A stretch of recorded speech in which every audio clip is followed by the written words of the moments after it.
Hey, this presentation is designed to help you with using IXL for interventions. If you navigate to the presentation, you'll see also that there is a link down here at the bottom for IXL Foundations 1 training. So if you haven't had Foundations 1, you might want to check that out first before we dig a little deeper into IXL to look at how to use it for interventions.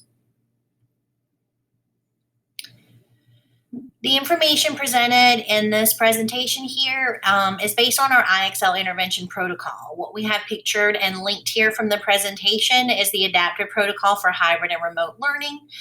It's not very different from the IXL protocols, which are linkable here.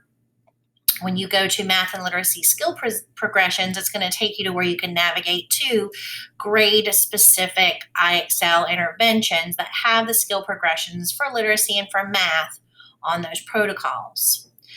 There's also a link to the online platform and a skill web page from this protocol. But basically, IXL is an online platform that can be used for core instruction. We have some guidance for that here, for remediation, or for intervention, students that are below the 40th percentile on risk assessments.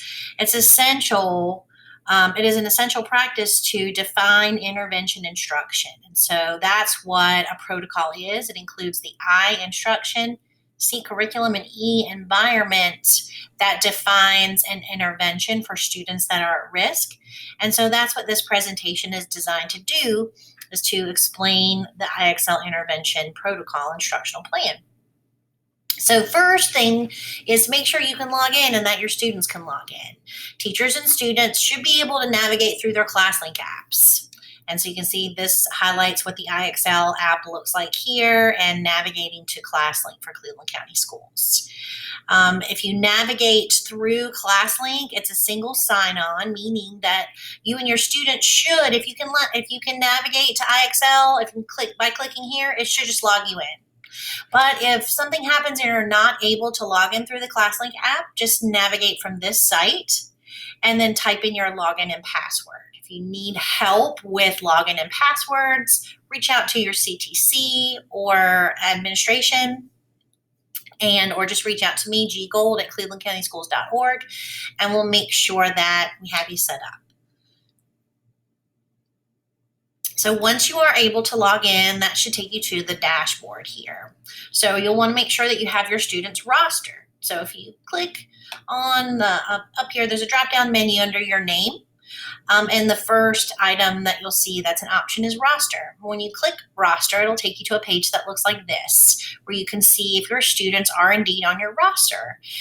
So English and math classes should already be pre-rostered, but you can easily add any students to your school roster by down here in the right-hand corner, clicking add students, and then it'll make another row for you to type in the last name.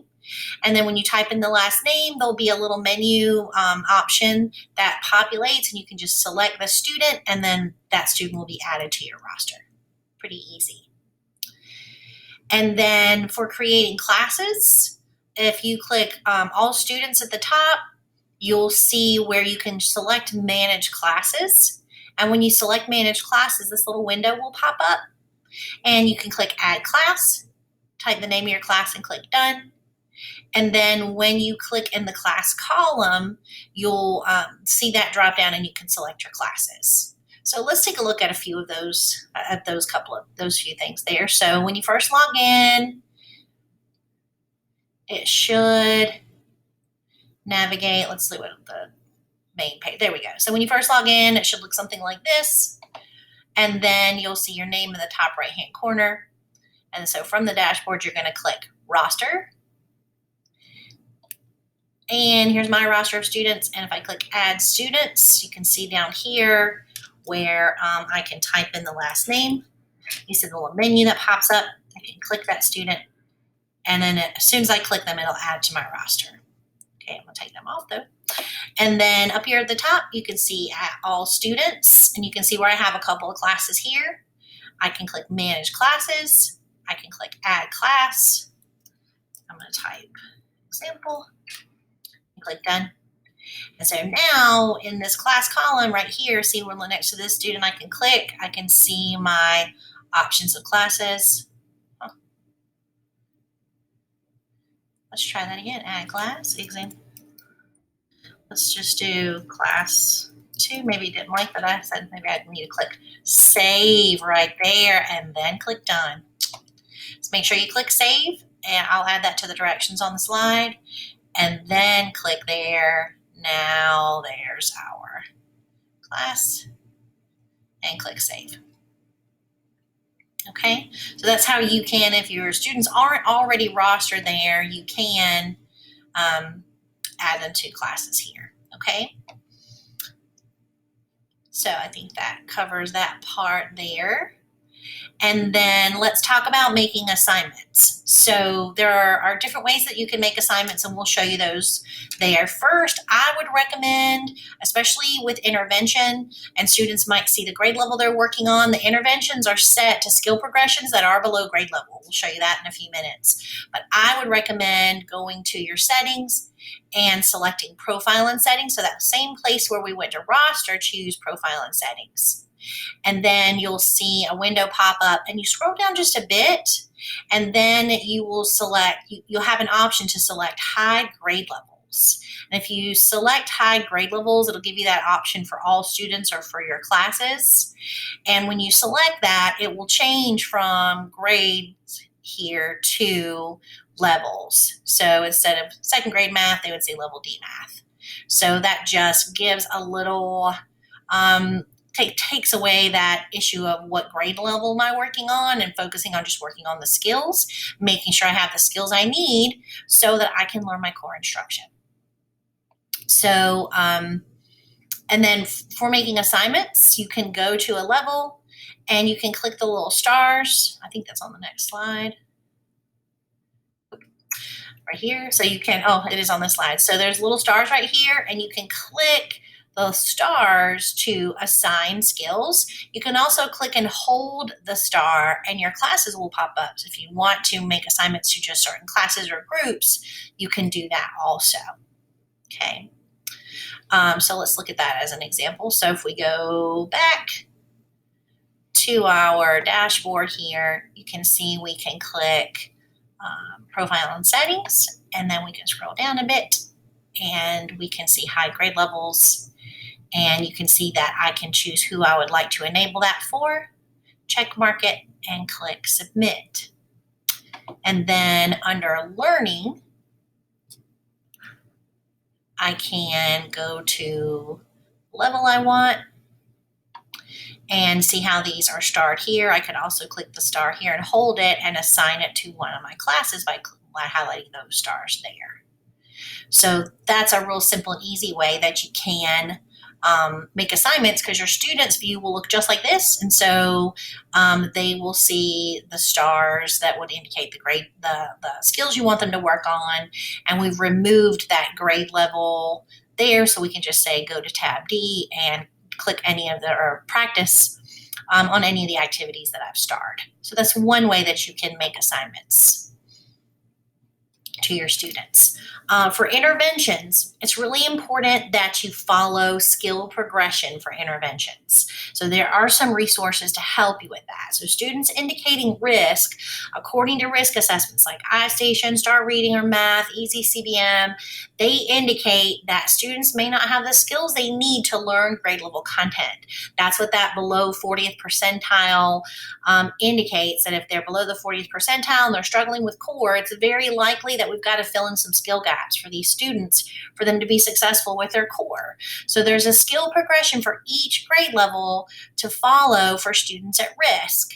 And the skill progressions are designed to start in skills below grade level and scaffold or move forward as students show mastery in IXL in the direction of grade level skills, filling in their skill gaps to help students be better able to learn their core content. So some resources that we have for that first are this skill progression page that includes that information to give guidance for using skill progressions, which we will outline more in the presentation. And then you can see here below are the links. So there is, for elementary, there is a skill progression website. And for middle school and on up, there are documents with skill progression. So let me show you those two. So the skill progression website, I think it's right here. You can click on math assignments, for example, and you can see there's a column for each grade level. And then there are groups. You can see here skill group 1, skill group 2, skill group 3, and so on. And so you notice there are a lot of skills within each skill group, but they're all related to a common skill area. So if I have a student in 3rd grade, I'm a 3rd grader, I can navigate to the site. Maybe my teacher emailed it to me. Maybe it's on a school website. I bookmarked it. I can navigate to the site. If my teacher says work within skill group 1, I can work on any of these related skills. So if I just click on that link, then it will navigate to that skill practice in IXL. So the only little bit of a tricky thing is make sure they have gone to their class link first and clicked on the IXL icon so that they're logged in, and then navigate to their skill. So for math, once I have a student work in the skills, they don't have to work in all of them, but work in them enough so I can see, do they need some more teaching and instruction in that skill group, or are they ready to move on to skill group 2? So we'll have some more guidance for exactly how to do that. But you can see there's many skills in the math skill groups. And then there are just a hierarchy of skills here to work through for reading. So a lot less skills in the skill progression. You can also take a look at IXL and see if there are any related skills that you would like for them to work on in the skill progression if you're using the reading assignments. But it's important to move in the direction or moving below grade level and then scaffolding towards your grade level skills. One more point to make here is that the math skills, I'm a 3rd grader, so I'm going to identify with that 3, but those skills, if you take a look at those skills, notice those are 1st grade skills. So the skill progressions start in math 2 grade levels below, and in reading, they are 1 grade level below. Okay. So this explains the skill progressions. This is an example of a web page with skill progressions. The middle school skill progressions you can see are we're on a Google Doc, and you can see that the skill groups are organized on each page, and they can work within skills within that skill group. And then we'll talk to you about how to know when it's time to move on to the next skill group as students make progress. Okay. So let's talk about how to use those skill progression links. So you could share the website or make it accessible to your students, or share those documents, have it in a place where they can link to it easily. You can also copy and paste any of those links and put them into something like, this is an example from a Google Classroom assignment or your Canvas assignments. And then you can also just look at that skill group, find them in here, and star them if you like starring to assign skills to your students. So there are different ways that you can share those links with students. Use what works best for you, but following those progressions of skill so that you're filling in gaps and moving students toward grade level skills. Oops, sorry. All right, so how do you know when it's time to move students onto the next skill? I recommend going to the Analytics tab, and on the Analytics tab, going under Students and going to Student Quick View. So under Analytics, there's lots of tabs for you to choose from to look at data. I recommend going to Student Quick View, and here's why. The 3 key aspects of knowing how students are doing, whether or not they have quality practice in IXL, is the time spent, the number of questions, if they're doing at least 20 to 25 questions in a skill area. because then you can get a good idea of the time spent. So look for at least a 1 to 2 ratio of questions to minutes. So for example, like this is not too bad of an example here. So this student did 6 questions in about 15 minutes. So any longer than that might be a little too long, means that, look, they're struggling, and you can kind of see that right here. They're struggling just a bit. And then you have where they're doing questions a little more quickly right here. So that you can see they're doing about 2 questions a minute. So you can see doing about 2 questions a minute shows that they are pretty strong with that skill. And this that I keep pointing to is their SMART score. So their SMART score, you look for it to be around 70 or above. So you can see that relationship of time. They're doing about 2 questions a minute here, and they have a strong SMART score. I've just got about 15 questions. I want to get about 5 or 10 more questions just to see that I feel good that this is not a skill where I need to do some reteaching. But in this example here, they've only done 6 questions. I would maybe want to get a little closer to 20, but I can see just from those 6 questions that they're struggling. I might go ahead and start doing some instruction here. So you can see quality practice. That's what this site is good for, is being able to judge if a student's getting good quality practice, and if they have a skill area pretty well mastered, or if you need to do some teaching. So those are the 3 things that you want to look for. So if you see that students have worked on about 20 to 25 questions, they're getting about 2 questions a minute, and they have a SMART score of about 70 or above, and they have worked on multiple skills in a skill group, let's say for math, that's a pretty good indication they're ready to go on to the next skill.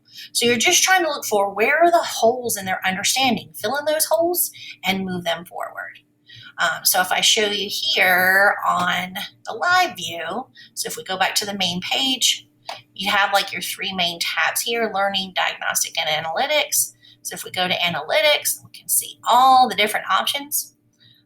They're all good, but especially if you're just getting started, I just go to students, student quick view. And then you can also, right here where it says class, you can narrow it down a bit depending on your number of students, so that you're just looking at the class that you want. And then you can see here, you can see, one second.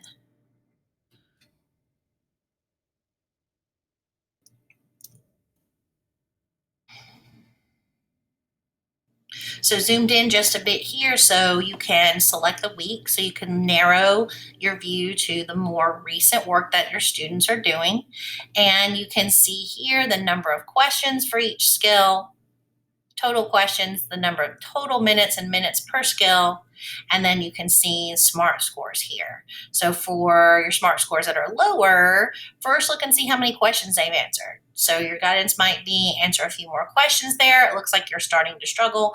Let's take a look at those questions. So I'm going to show you in just a minute on the slides here that if you hover over the questions, then you can click and it will take you to the questions log. And on the questions log, you can see, let's zoom out just a bit. You can see the questions completed, and then you can check mark for missed questions only and hide correct answers. So you can see for this student, what were the missed questions, and you can use those for reteaching by hiding the correct answers. Okay. You can see how they answered, and then they can verify, do you think, well, this one's yes, no.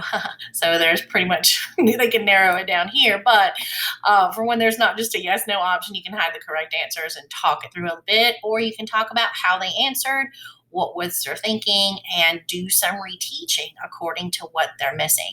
So that's really the point of using this for an intervention, is that as they work through the skill progression, that you're able to see where are they struggling, and let's look at questions you're missing, let's do some reteaching, and then let's practice some more of those and see if I see an improved number of questions, time spent, ratio, and SMART score. Okay. Now, it's very important that if students are working in IXL, that you have a way to provide feedback and instruction. So this conferencing and feedback guide can guide you with that. There's also a student conferencing and feedback record. So this can be one-on-one, it can be small group, it can be to your entire group. So just depending on how you have these discussions with your kids to navigate to Student Quick View. And so you might look as a whole in Student Quick View. Are students working on the skills that you assigned, spending the amount of time they should be? What does their SMART score look like? So you can talk about that with your group as a whole or in a small group or one-on-one.